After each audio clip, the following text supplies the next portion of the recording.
right, welcome everybody. Like competition, right? We've got a whole panel here. Very grateful to all of you for taking time out of your busy schedules to be on this glorious day. And welcome, audience members. Thank you for coming. And a lot of familiar faces, so thanks for coming to this one again. And Susan is our leader today, lead panelist, so she's going to introduce everybody and talk a little bit about what this session's about. So thank you again for being here. Thank you. All right. Nice to see you guys again. I think we've seen a lot of you at other ones, but is anybody here for the first time? All right, nice. there you go. That's who you're playing. All good. This is the last in the great series this summer that Innovate Newport put together about what's going on in the blue economy in Rhode Island and the region, and what it means not just for the state, but also for our communities and for each of you. And if you've been, some of you have seen the topics. It's been everything from offshore wind, aquaculture, Narragansett Bay as a smart lab, coastal resilience, blue jobs, blue ecosystem, education, and beyond. So I'd really like to thank Molly Williams and Kevin and the Innovate Newport team for organizing and hosting this. So we can give a nice little round of applause. And as Pete so kindly reminded me, they have been extraordinarily well attended, but we had to work on bad weather to get more people there. No, that's a problem. Our goal today is really to tie together the threads and the themes that have been presented and discussed during the last 7 sessions. And there are themes that have been shaping and defining what the blue economy is in Rhode Island and the region. And then what we want to do is take a look forward to what will be happening across the sector over the next 12, 18 months, whatever. And what are we going to do to keep the momentum going? Before we start that, I just want to introduce our esteemed panel. Here they are. And you may know them, but I'm going to start with Christian Cowan, who is the Chief Operating Officer for the URI Research Foundation. And among other things in his portfolio are Polaris MEP and 401 Tech Bridge. We have Pete Rumsey. He's got the longest title. He is the Chief Business Development Officer. That's because I don't have a portfolio. For the Chief Business Development Officer for the URI Research Foundation, and also he is the Rhode Island Blue Economy Tech Cluster, or RI BTIC leader, and the acting Regional Economic Competitive Officer. You can ask him what that means afterwards. And then we have next to him, Steve Bordenaro, who is the Chief Scientist for Sensors and Sonar at the Naval Underwater Warfare Center, Newport, and he's also the Northeast Tech Bridge Regional Director.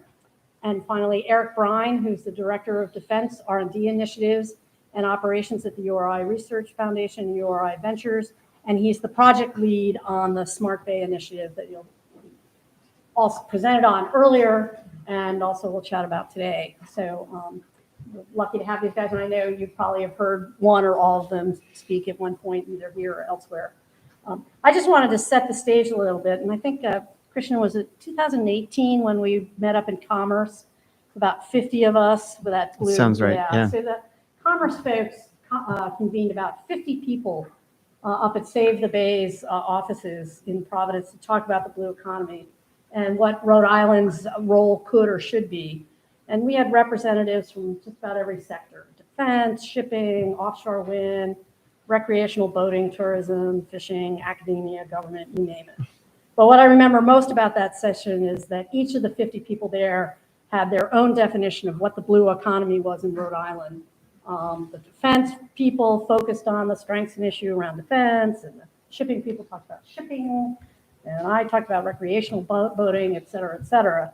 And at the time, there just wasn't any real collective or common themes or consensus about what our strengths were and what opportunities should be focused on or prioritized in order to position Rhode Island as a major player in this space, other than Rhode Island is called the Ocean State. So that was about it. And my other favorite, which was the tagline that got turned down, which is, we're 2% bigger at low tide. But That's nice. But that's about fun. But it set the stage, I think, to really start to get some momentum about, wait, we've got to really kind of figure out how to do this.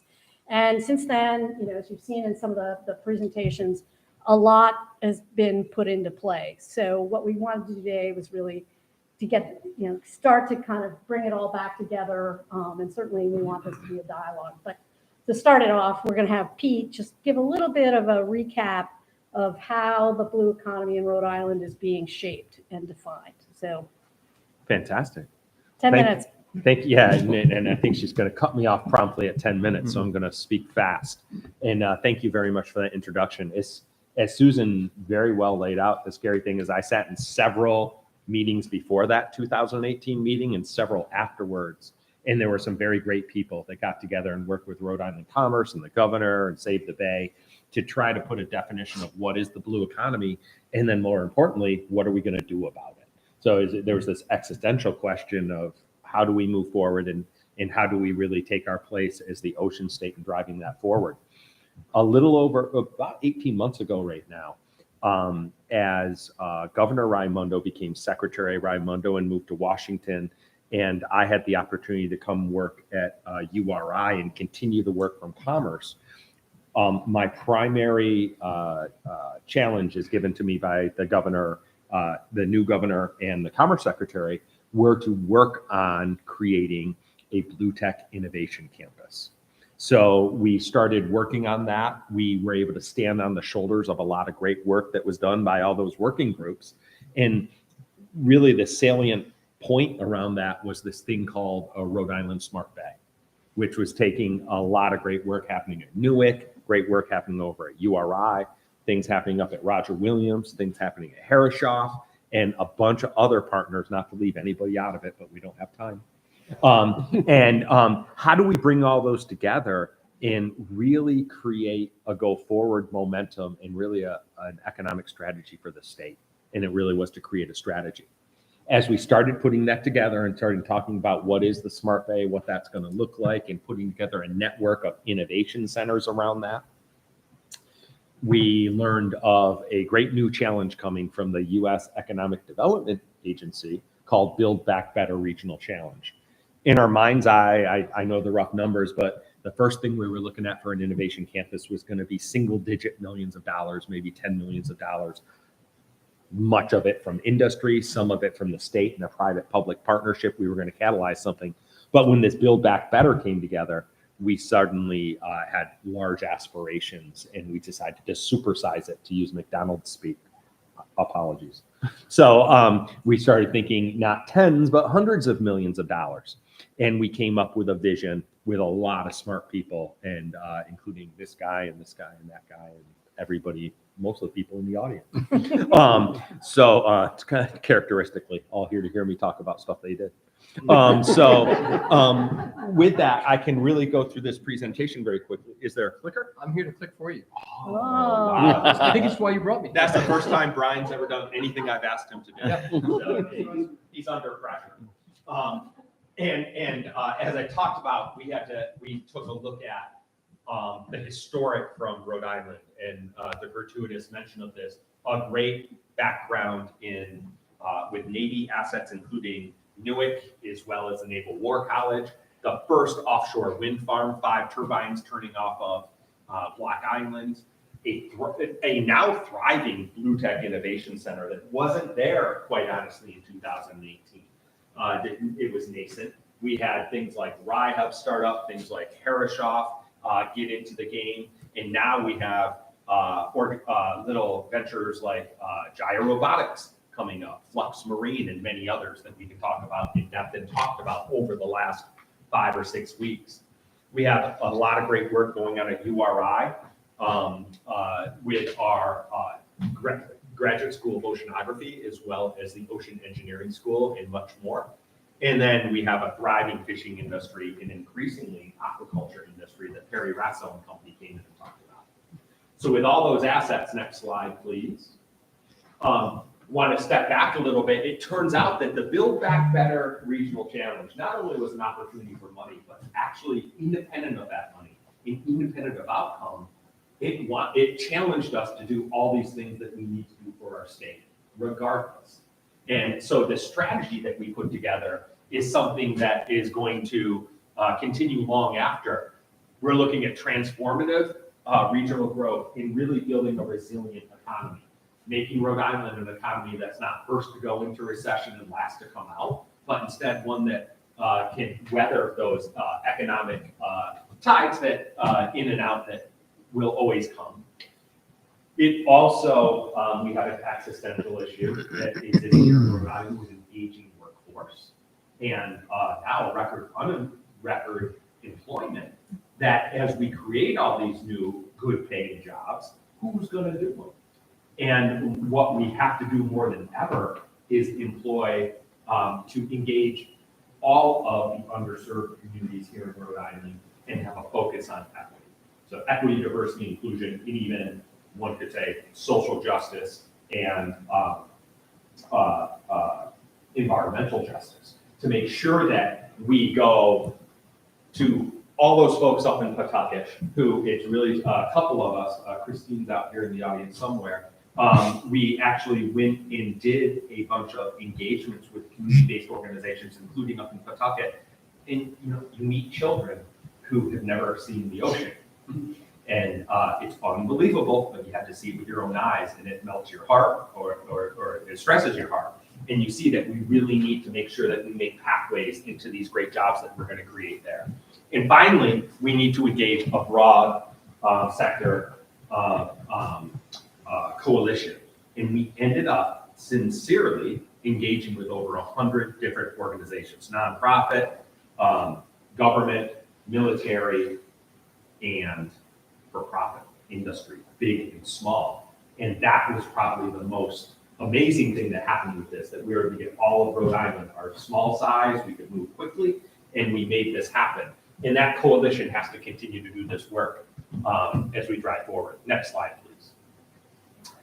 By the way, all of this exists, and I think most of you know this, at a website called www.RI Blue Economy Technology Cluster, Bravo Echo Tango Charlie.org. So Rhode-IslandBetsy.org, you can look at all this, and there's hyperlinks to your organizations if you're up here. And if you want to join, come on board. We can add you and get you involved in the fund. Next slide, please. So those are the coalition partners, primarily government and nonprofit. These are the for-profit organizations that are involved. And it's a who's who of great companies, including many of the great ones we talked about here in the last few weeks, to include Matutic Oyster Farm, Regent Craft, Gyro Robotics, Nautilus Defense, and many more. Next slide, please.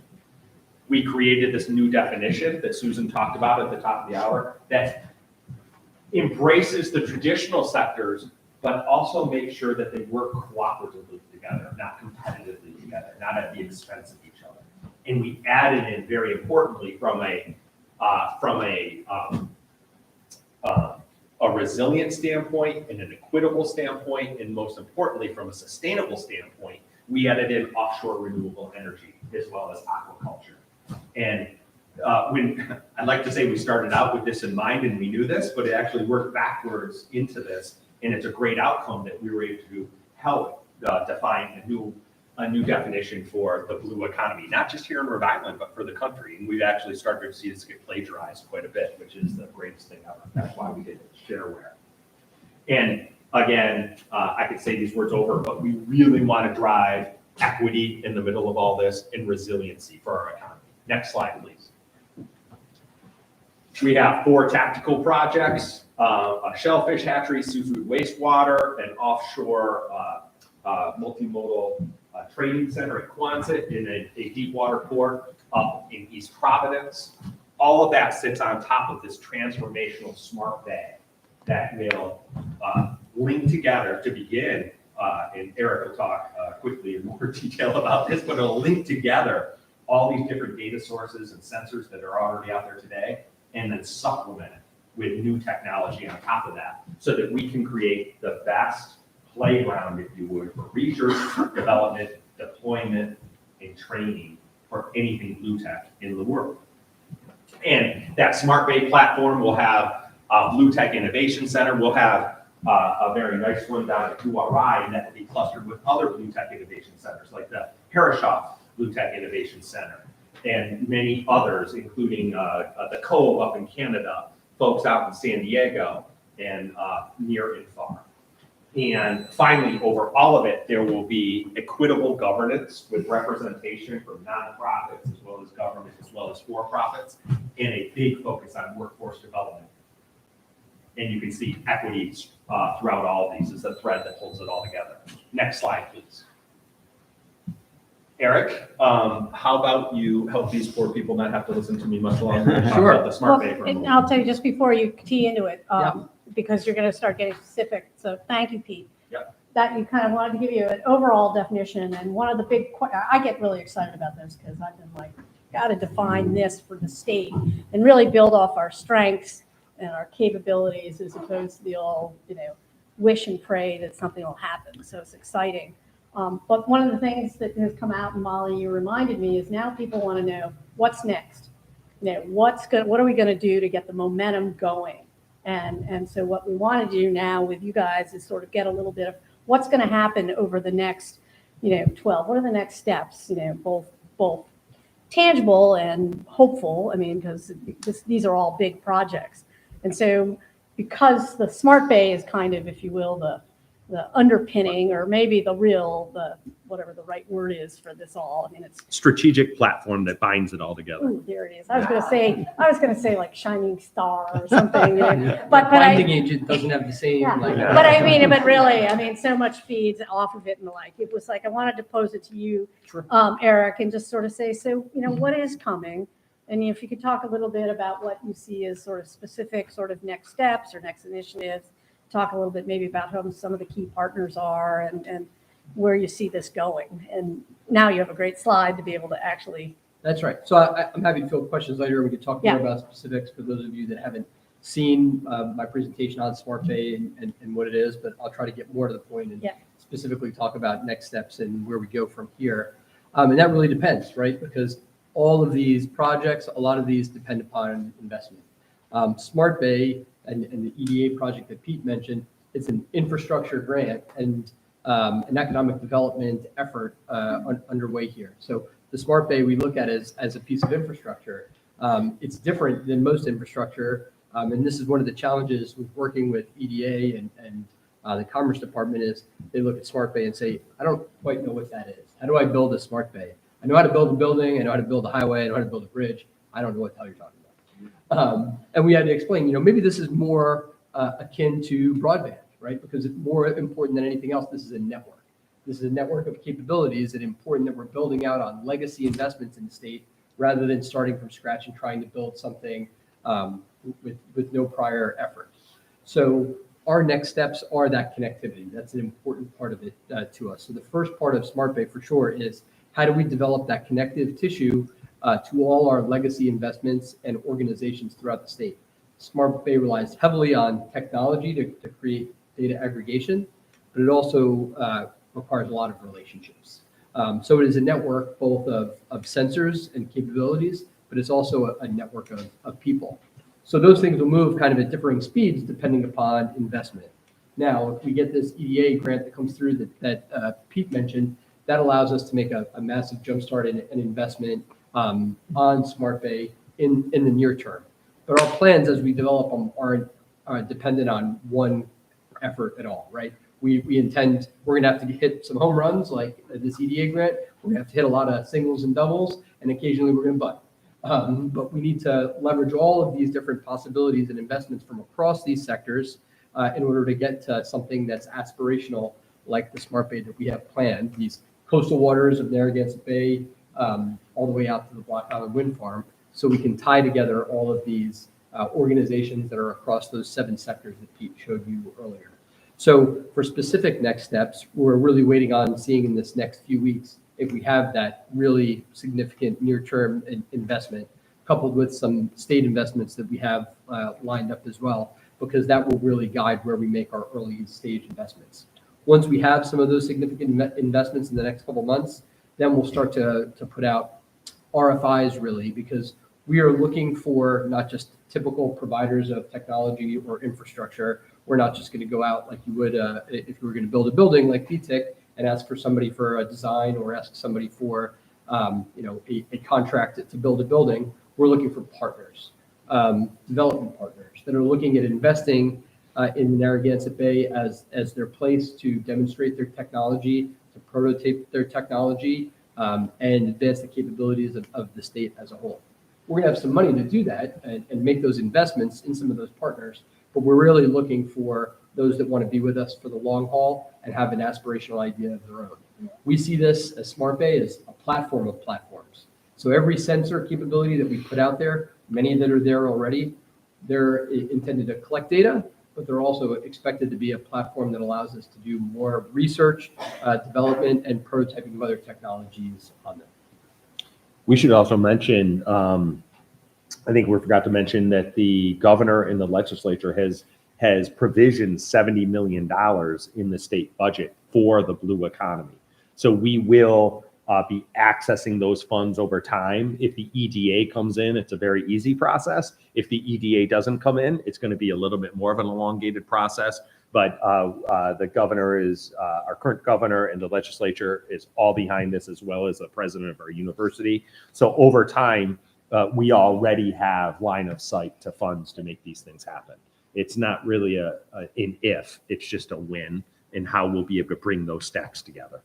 Yeah, and one of the things we've been doing, because IBM is a key partner in this, Yep. is actually going through with them, and they're very disciplined in what they do when you go, and we've been doing use cases and who would be the clients and how do you do it and mapping it out. So maybe, again, I think we're doing the cautiously optimistic, but we're going to move this forward anyway, however it is. But to build those relationships, I think, with IBM and MITRE and some of the tech partners, as well as the people who are already collecting data, I think it's it's only going to lead to good stuff. Yep. So. That's been critical, and it's continued. So this has been an evolutionary process, not one that started and stopped. I was just visiting with new companies about Smart Bay before I came here that I had met previously before. So we're constantly developing greater and new partnerships that are going to lead to a greater capability for us as a state. And we really just see it's important to note that it's most of the funding that would come to this is just passed through to all of the different BETC organizations. We just really see ourselves as stewards of this overall strategy, and being from the flagship university, Rhode Island, working with all the universities and our partners, our job is to just try to catalyze this in the best way possible and drive it forward. So Christian, in your role, you're sort of at the nexus of economic development and workforce development, and really trying to help companies grow, whether it's workforce or all the capabilities. What are you seeing as the priorities and programs that are being teed up? And one part of this too, I think, might be what's happening with the vision for BTIC as well, which is an acronym we'll explain, I promise. And sort of some of the key partners and programs that are coming up. Yeah, I think, so should I explain what BTIC is? You can do that briefly.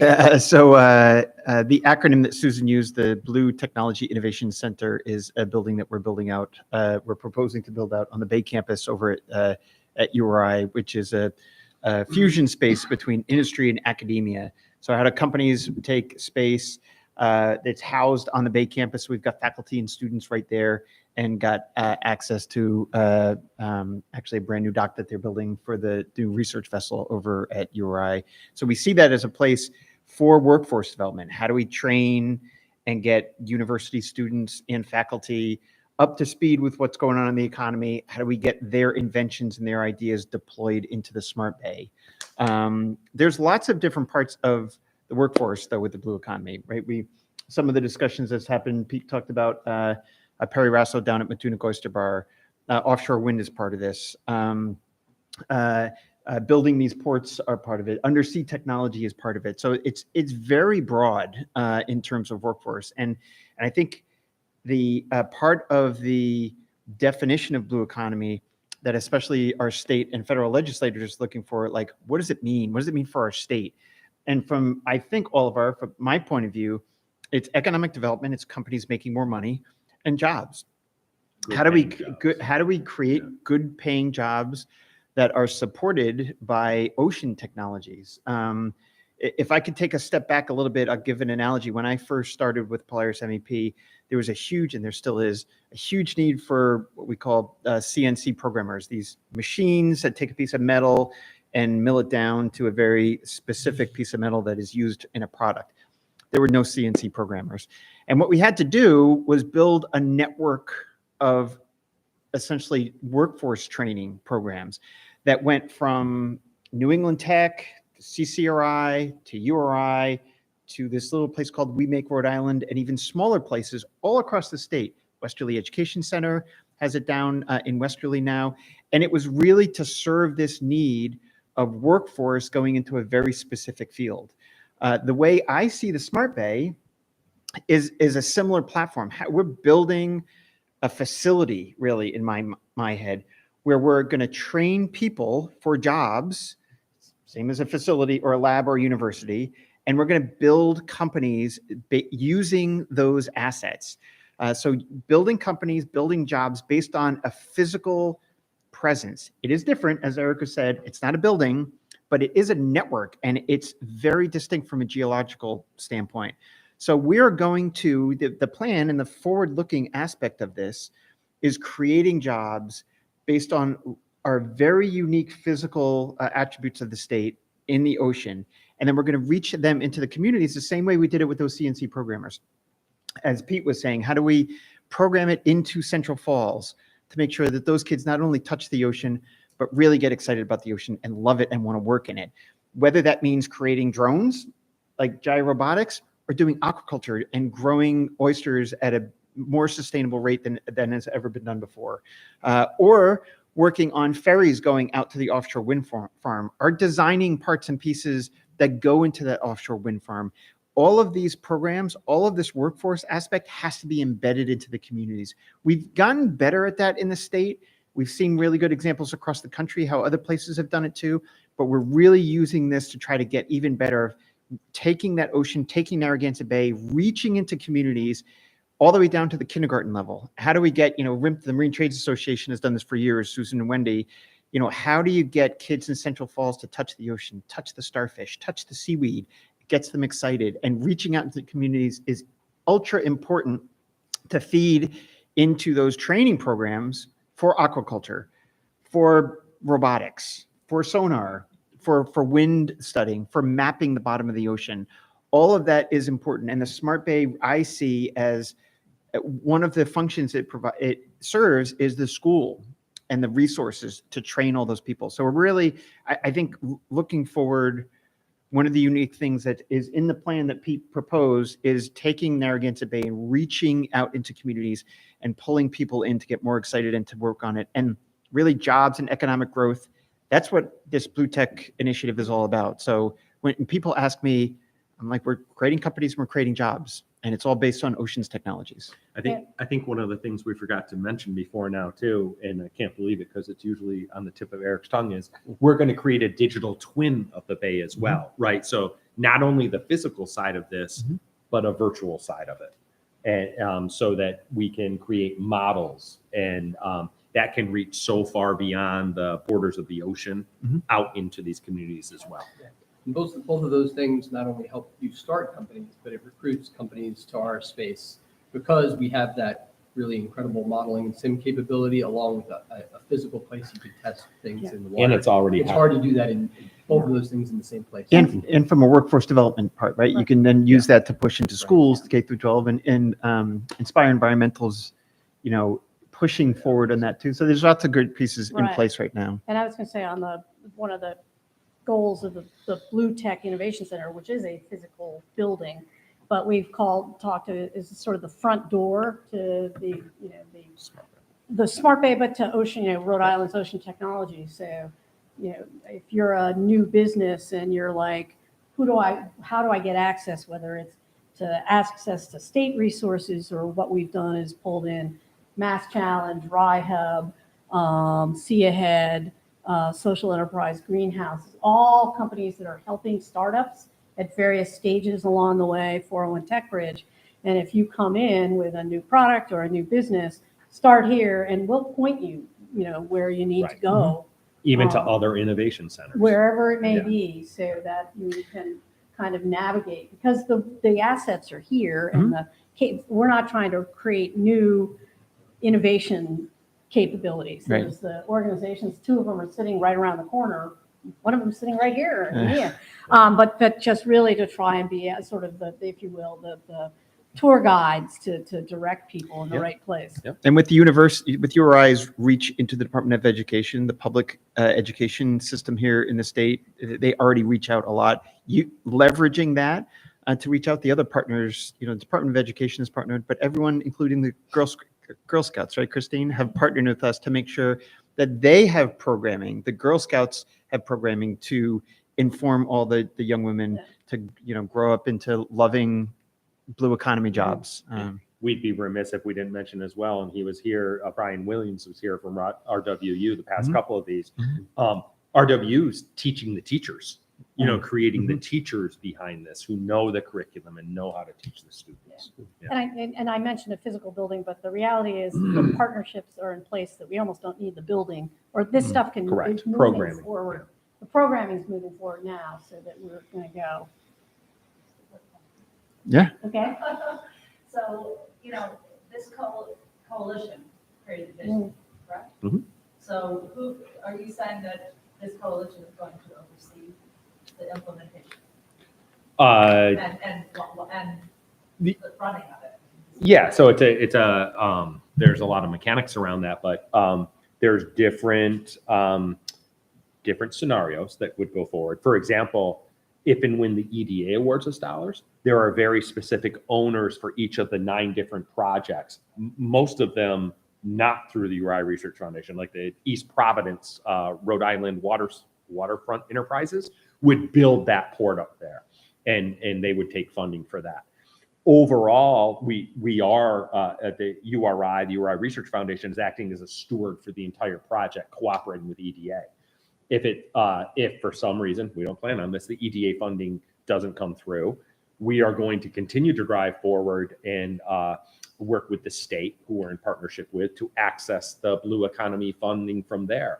We actually, I think we're keeping a low profile, but we already have some grants working with Senator Whitehouse that have come our way, and a couple more that we'll be announcing in the next couple weeks as well with the Defense Department and others. So I think the right way to say it is URI sees itself, URI, the big URI, sees itself as really a catalyst working with the state to make sure we drive forward in all things blue economy for Rhode Island going forward. And we take that very seriously and are going to steward that forward and drive these projects and new projects as well. Does that answer? If you look at other models in the state and across the country, intermediary and convener, that's what this group is doing right now. Senator Whitehouse, as Susan said, for years, were convening people. They finally said, you guys take the ball and run with it. We're not going to do everything.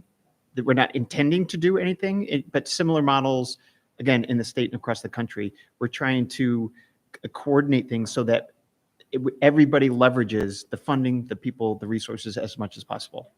And it's probably important to say, of course, Rhode Island Commerce Corporation has this as one of their purposes for being. We at URI, actually, we work underneath the University Division of Research and Economic Development. So we are basically carrying that along with the state and driving this economic development forward for all of us as a state-funded entity, federal funded entity. We're done with the presentations. Go on.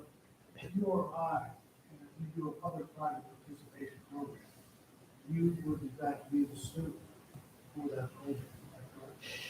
It depends on the program. Again, there's an enormous opportunity for the state, right? So it depends what the opportunity is. We are, again, kind of convener and intermediary to make sure that people are connected together. Projects don't have to come through us. All the projects won't come through us. We're just trying to coordinate the messages, coordinate the opportunities so that everything is linked together and stuff isn't happening in silos. And for example, with regards to the EDA, we are the applicant and the steward of those funds, The fiscal agent. the fiscal agent, sorry. Okay, so this would make sense. So if we had a public-private participation program, say on flood insurance, which would definitely like to have,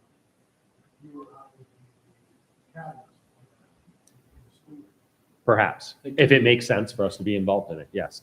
And you and I talked last week, there's actually a whole new National Science Foundation Innovation Engine program, very focused on coastal resiliency and projects like this, that could very well go in. And that might, well, coincidentally, is the University of Rhode Island that is trying to lead a team towards that, working with UConn and a couple others as well. So depends on the project and the scenario. You had a three-state coalition, Connecticut, Massachusetts. who would be in Massachusetts? To be determined. Not prepared on our feet to answer that question. I here. think the key there, Scott, is, and we found this in other, through what Polaris does for manufacturing, Rhode Island Marine Trades does for the marine trades, and EDIA does. There's somebody you got to be able to go, who do I go to first if I have a question? And then it's like our jobs have been to go, Traffic we'll cop. connect you. It's like we're a traffic cop, we're the roadmap, whatever it is. So it's always good to have, they know who to start with. And then, like you said, it's like, who's the best partners? I want to get just one other, I want to get Steve. I have a question for Steve, and then we'll open it up. But, Steve, who's been very involved, particularly Christian and I went in a lot of things that have to do with the 401 Tech Bridge and the Navy Tech Bridge, which is really connecting the Navy into a lot of the exciting smaller companies and vice versa. And how do we get technology out of the Navy, and to people, how do we get our stuff into the Navy? But I wanted to say, you can't move forward in Rhode Island, and we shouldn't in Rhode Island, without the Navy and Newark being major partners. I mean, Sure. you're an important part. The Navy's been an important part of our culture and our economy for years, and it's critical going forward. What role do you see Newark and the Navy playing over the next months as we sort of try to make our blue economy a home run? Yeah, sure. So, it's funny, as I meet people, a lot of people don't really know too much about Newark. But it is, as you talk about the foundation of how we could build the blue economy in Rhode Island, it really is, it can be a pillar.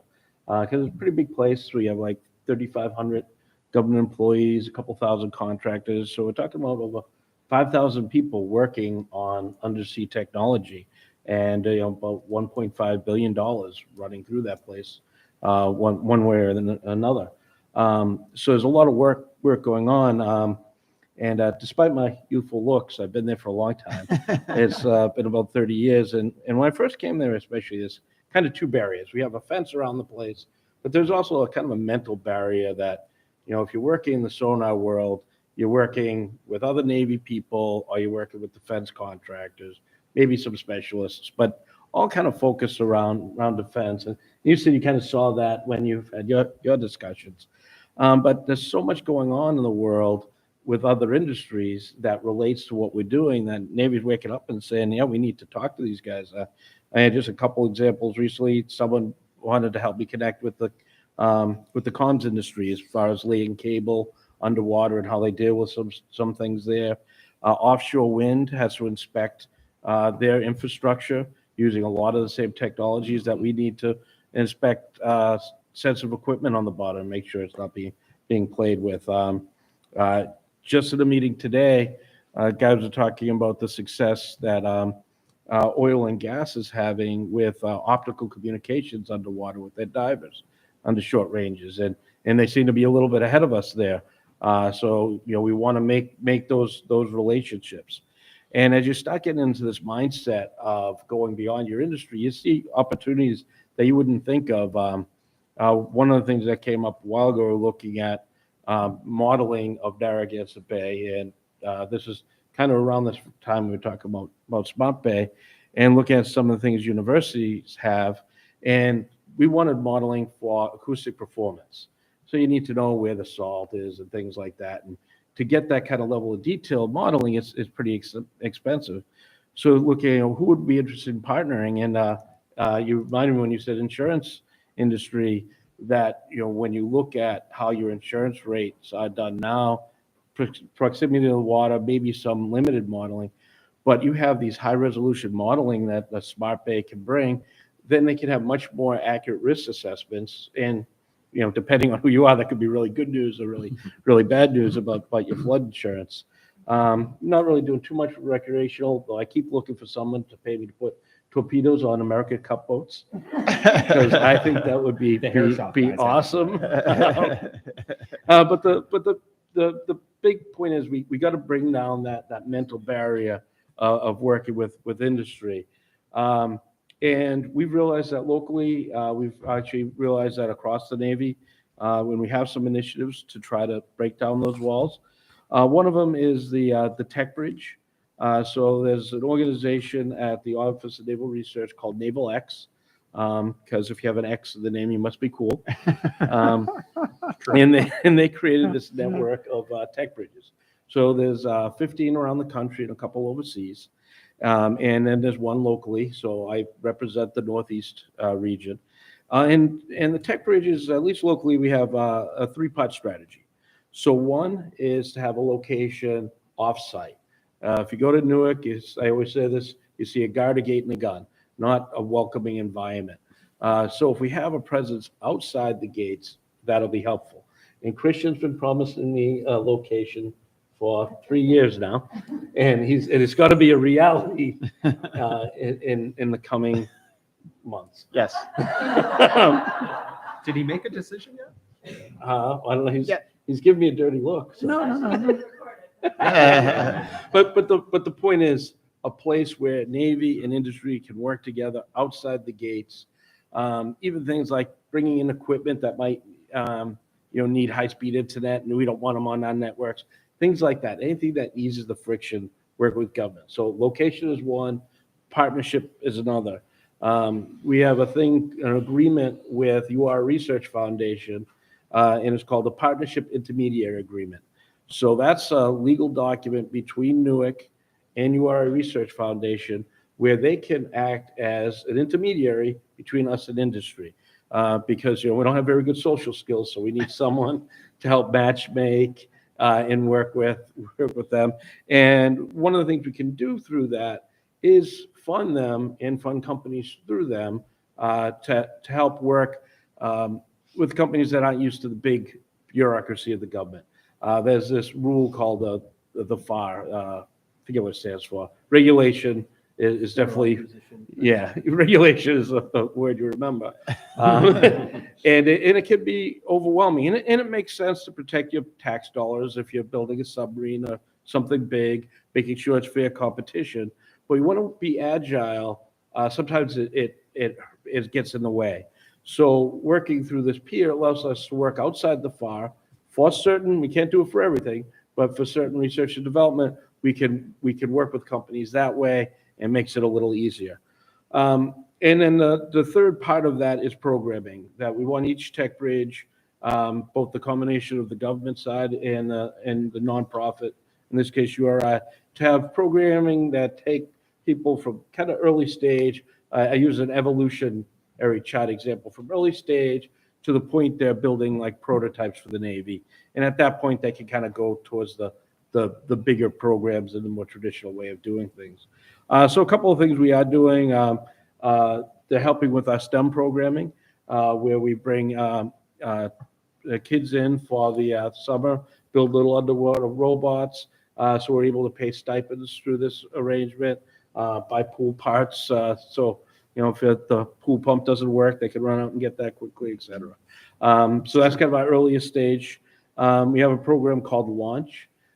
This is something that we've had a couple events, and this is where we take engineers from within the Navy who have patents, and they present them to industry to say, hey, is there a commercial application for this? And we can help work together, and the Navy will let you license the patent, either exclusively or non-exclusively. Usually the arrangement is go make money in the commercial world with the patent, don't come back and charge us.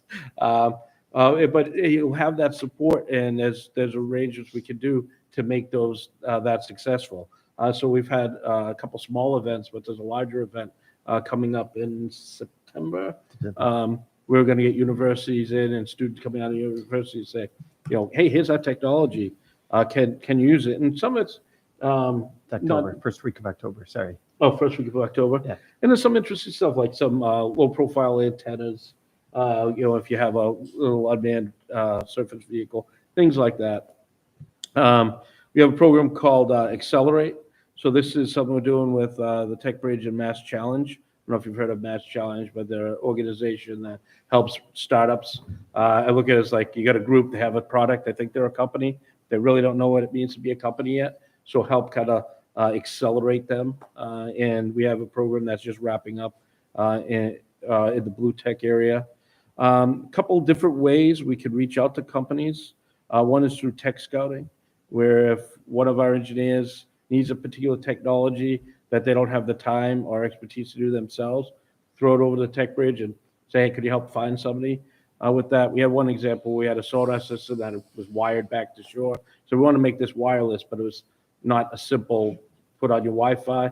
So Christian found us Bay Computers. We had never worked with them before, and they gave us, worked with us to develop a directional Wi-Fi system. And got to go out on a boat ride and test it out. And, and it's again, breaking down those barriers. And we also have prize challenges where you send a challenge out to anybody. We had one that was won by a cadet in the Air Force Academy, little software product. And not to any Raytheon guys, big defense contractor people here. I can tell you, if we put the requirements out to like the usual suspects, it would have been like a gray box and ugly and whatever. They would have met all the requirements. We do it, we give some creativity, and it was like this really slick program. And we would have never gotten that through the traditional means. And then we have support for companies who want to put in for SBIRs or STTRs. And then there's kind of on the more graduated side, we work with Synidia and UTEC, the Undersea Technology and Innovation Consortium, for prototypes. And they've pumped probably $300 million through that program over the last 3 years. And then I got to make sure I'm not going to get in trouble. Okay, I got Well, you're close. 3 minutes. And the other thing is we allow the use of companies come in and test at our range. So we've had a couple examples of startup out of Northeast that came in, did some testing. Dive Technology, which is a UV company, came in when they were early stage, and now they just got bought out by Anduril, a bigger defense contractor. So we've had some good success there. We're having a demo day September 1st from the Accelerator program. So we're bringing in, you saw Jaya, they're coming in. Couple other Deep Blue Composites, another local company. Juice Robotics. I talked to this guy and goes, yeah, he makes ROV parts. Like I drive by Newark all the time and wonder what goes on in there. How do I get in? Well, on September 1st, he's got to be in showing off some of his technology. So we're really trying to make it easier to work with. And that's what I see is the change from old working with the Navy to the new working with the Navy, and that change matches really great with everything everyone else at the stable's doing. Thank you, Steve. It's exciting. And the best thing about Steve is he only used 3 acronyms in the entire 10 minutes. It's fantastic. I have one short question for you, and then I want to open up for questions. And actually, Molly, you sort of preempted the question I was going to ask him, but a little bit of, sort of overall in terms of as the intermediary, the facilitator, the convener, what are you seeing as sort of next steps over the next couple of months of sort of keeping the momentum going, keeping the partners engaged, keeping the projects moving forward? Well, it's great that we already goals? answered that and don't have to. Okay. So, no, joking. In the very immediate term, we're very close to hearing back from several different funding sources. And whilst we wait for that, we continue to drive forward with regards to engaging community-based organizations around equity. We'll be actually announcing, I think, unless Christine tells me differently, we'll be putting out a couple press releases about some awards next week or the week after with community-based organizations. Can I name some of them?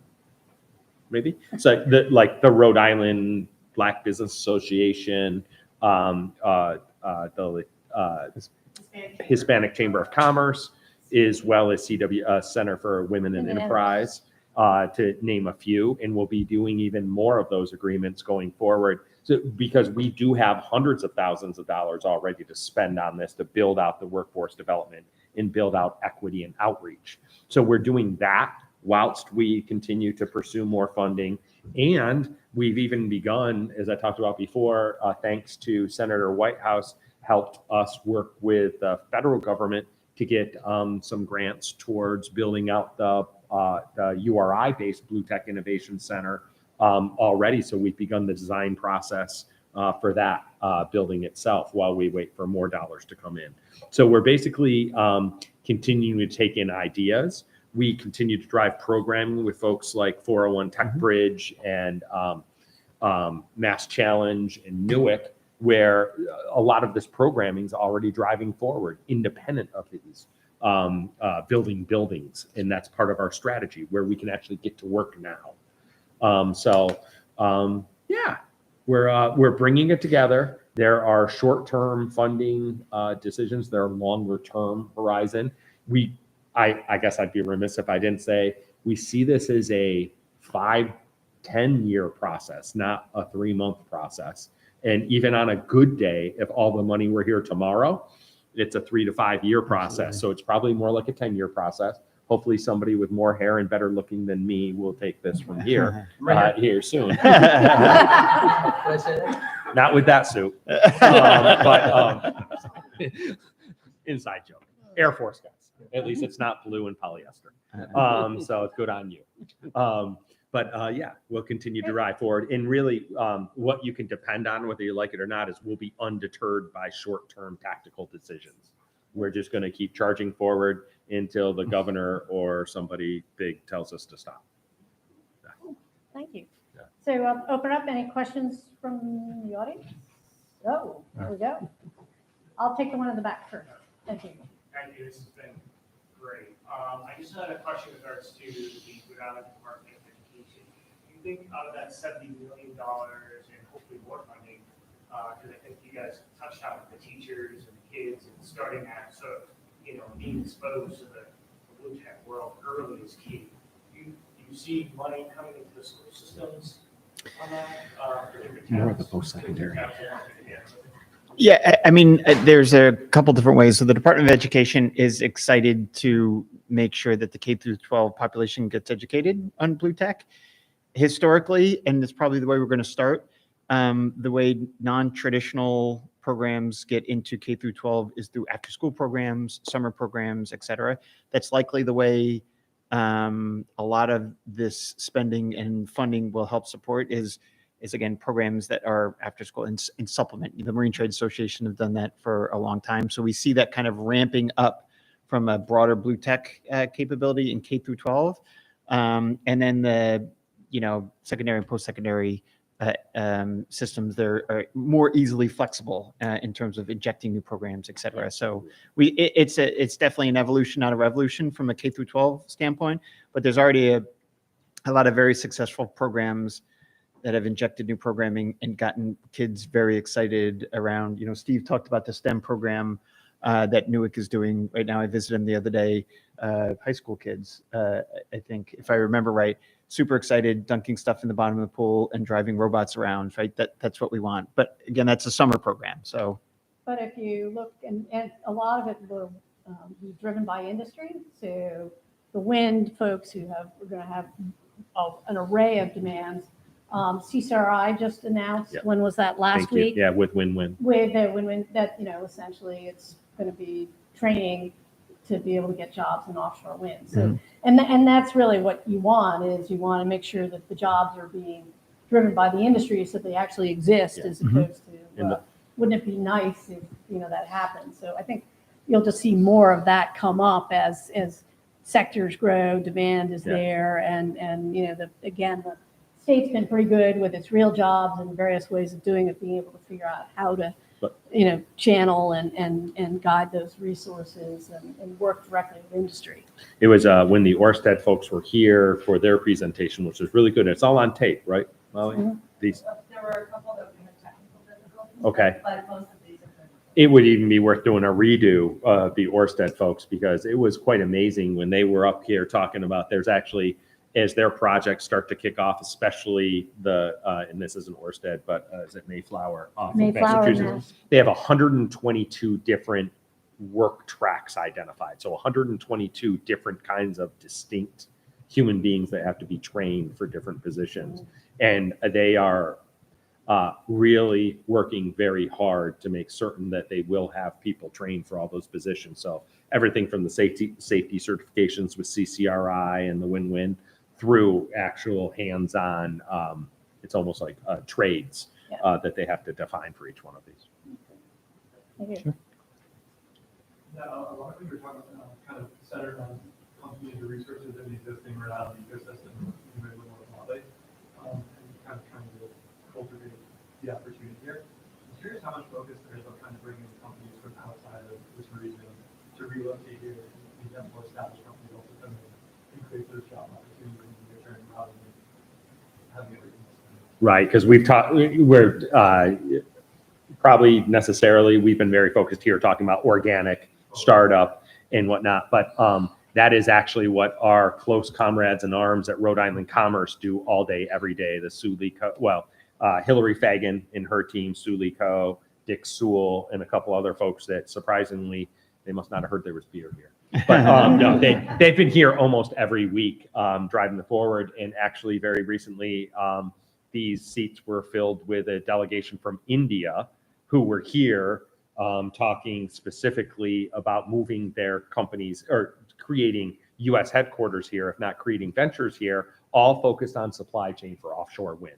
So I've actually in the last 2 months presented to delegation from Singapore, delegation from Spain, delegation from India, and there's one more. UK, Australia. That's right. They were really Canada. weird. They spoke a weird Yeah, English those accent. three especially. Yeah, and Hard to understand. the UK folks, but literally, they're the state, Rhode Island Commerce Corporation, Hillary and team are convening those people even in this very room and we've been given this presentation, and there's been smarter people too, talking about offshore wind to pull them in so they relocate here. So there's a huge effort to bring in outside expertise, especially in offshore wind, where you don't reinvent that wheel, right? There's all kinds of folks who have already learned their lessons. It can come here, employ our folks, but bring their technology with them. I also that's exactly how I would have answered. Also give a shout out to the Rhode Island Israeli Coalition with Aviv here. So there's a lot of action going on in the state to try to recruit. Again, our unique geographical features kind of provide a good test bed and development bed for a lot of these companies. So lots going on to try to pull companies in. Kind of a fun little micro pitch. Aviv, why don't you tell them what you do? We are doing an autonomous robot installed on vessels to clean them while in transit. They can start hauling against line to get them inspected as well. We are working with the Israeli Navy, looking forward to expand our operations here, specifically on global, on commercial fleet, on cargo vessels.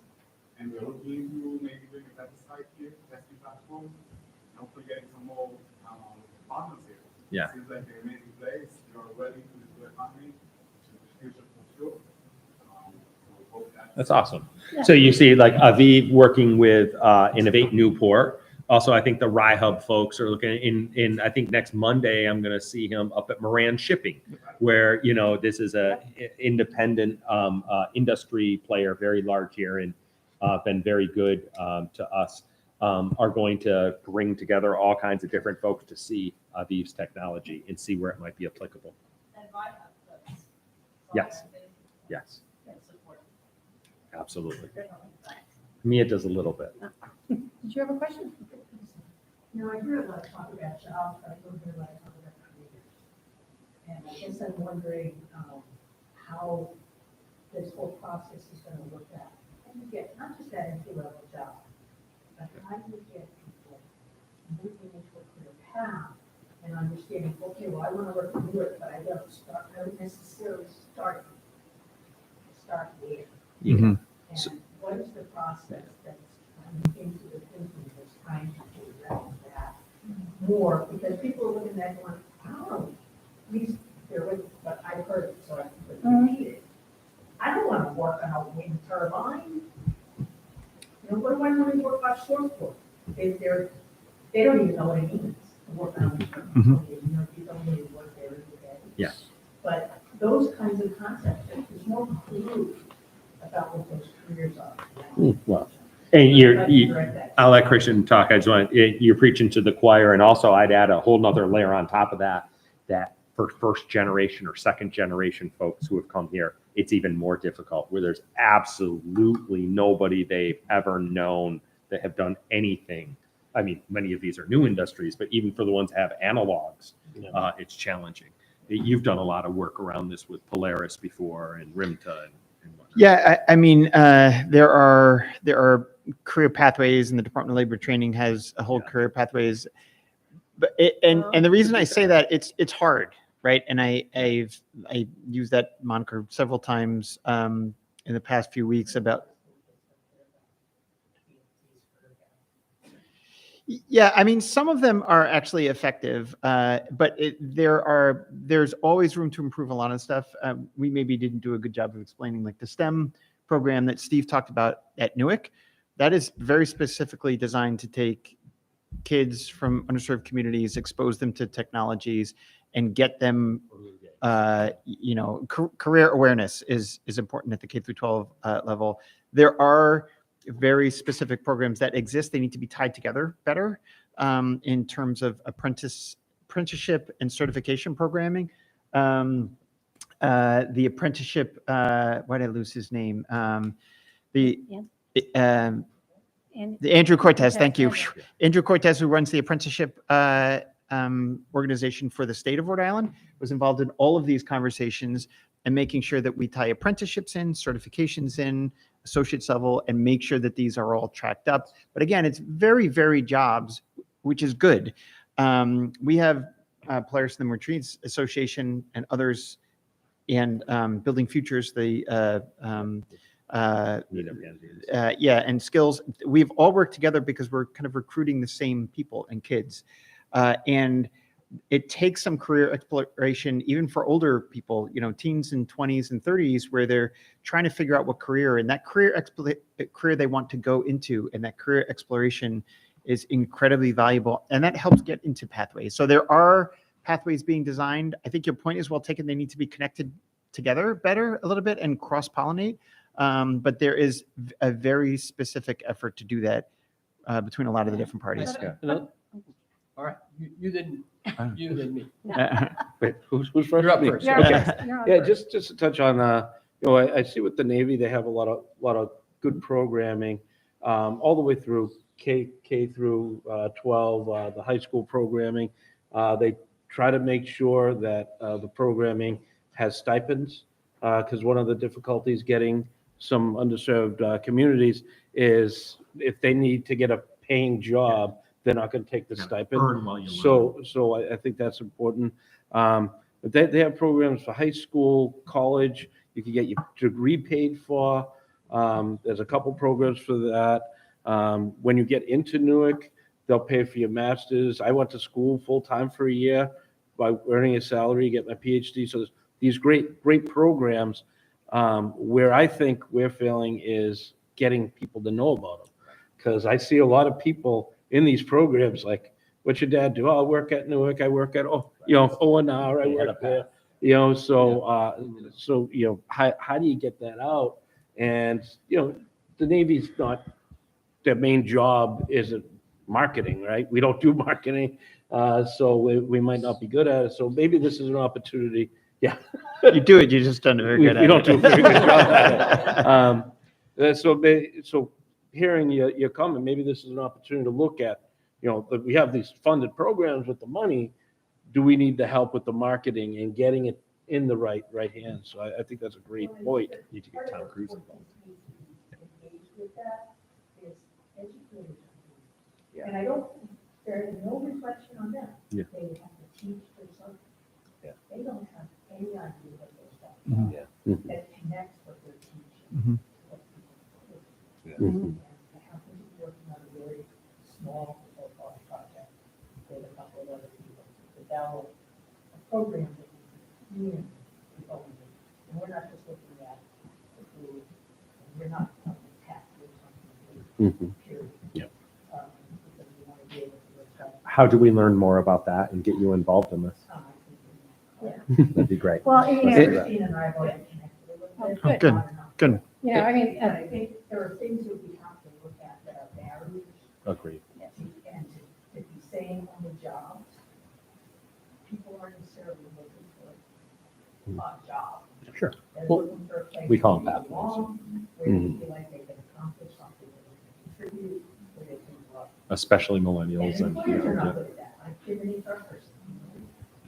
It's important, you make an important point that we need to look at education as a pathway, not just to get smarter, but a pathway to a career. And I can speak for the university side, for those that are coming to college, part of the university's responsibility is providing more of those opportunities.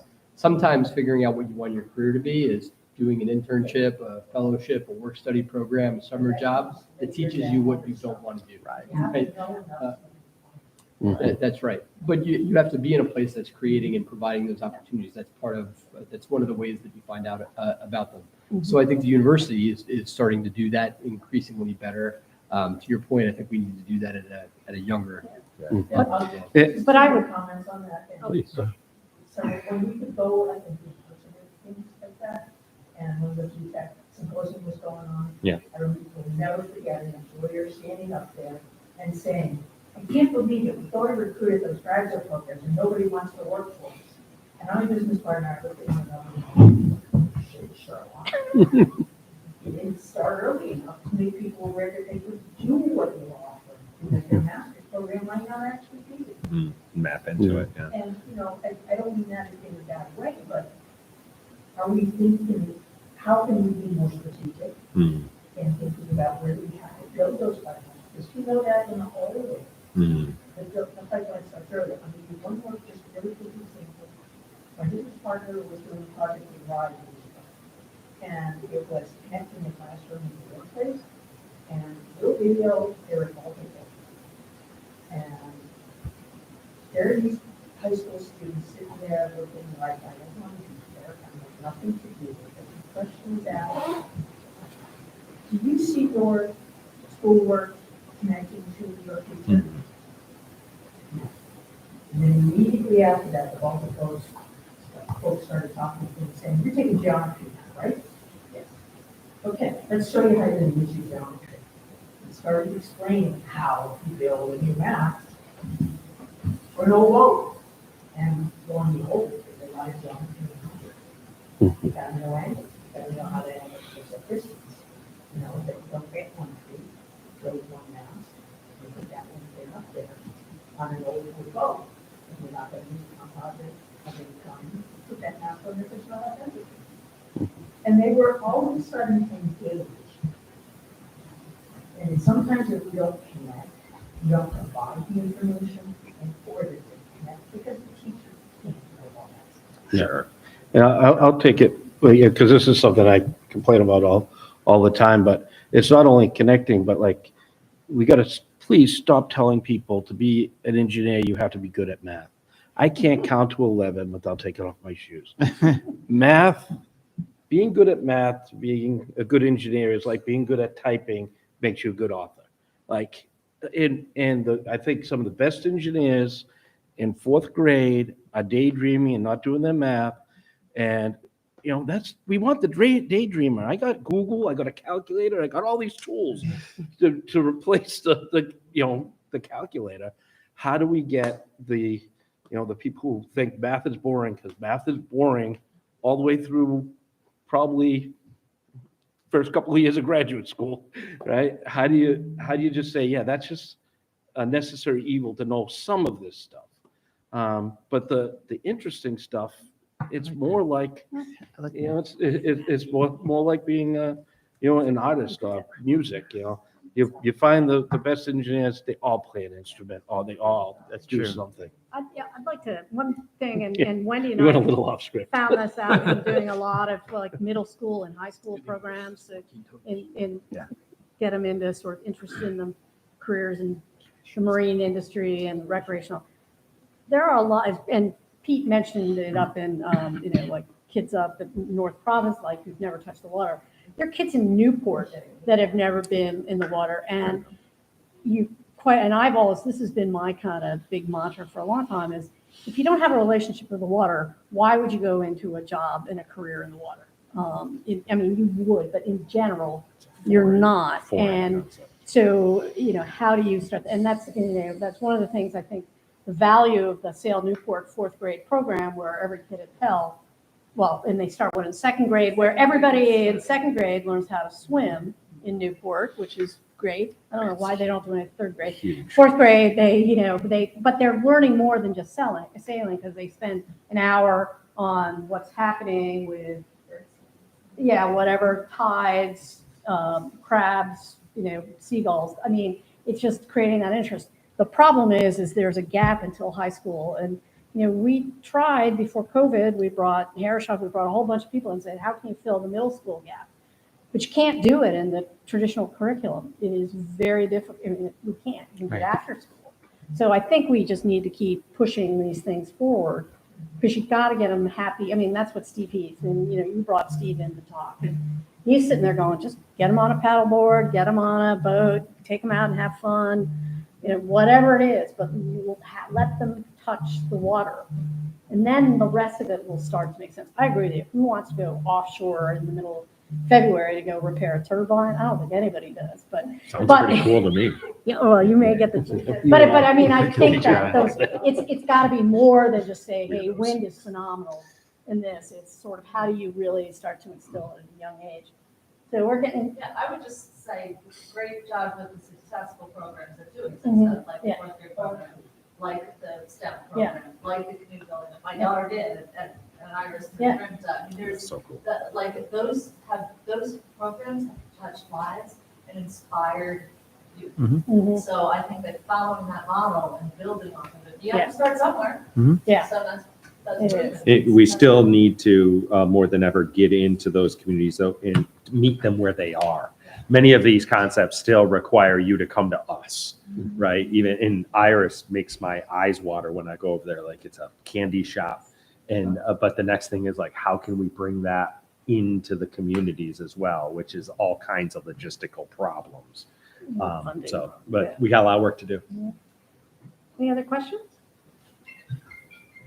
No? Well, It's the bell. you want to close it out? No, I just want to say thank you so much. No, thank you for doing this, Yeah. Molly. But then thanks so much, for supporting, the topics. and the panelists, and, I've learned so much, and I know, many of you have come and learned so much, and I'm just so inspired by the coalition, just that word in itself, the coalition of people that are bringing their talents and interests and experiences together. So, let's keep it going, and we at Newport really want to continue doing things here and be seen as a place to gather and problem solve and take it forward with partners, and so let's keep moving it forward. Yeah, I think we're just getting started, as we Yeah. said. I mean, good and bad news, we're just getting started, and we need smarter people than us. At least than me and Steve. Well, thank we you, don't like guys. Thank you all. Thanks, Molly. Thank you. There's beer in the back. That's the one. He is theoretically a physicist. You're right. Yes. So I forgot to tell you, but there is beer in the back. Beautiful. All right.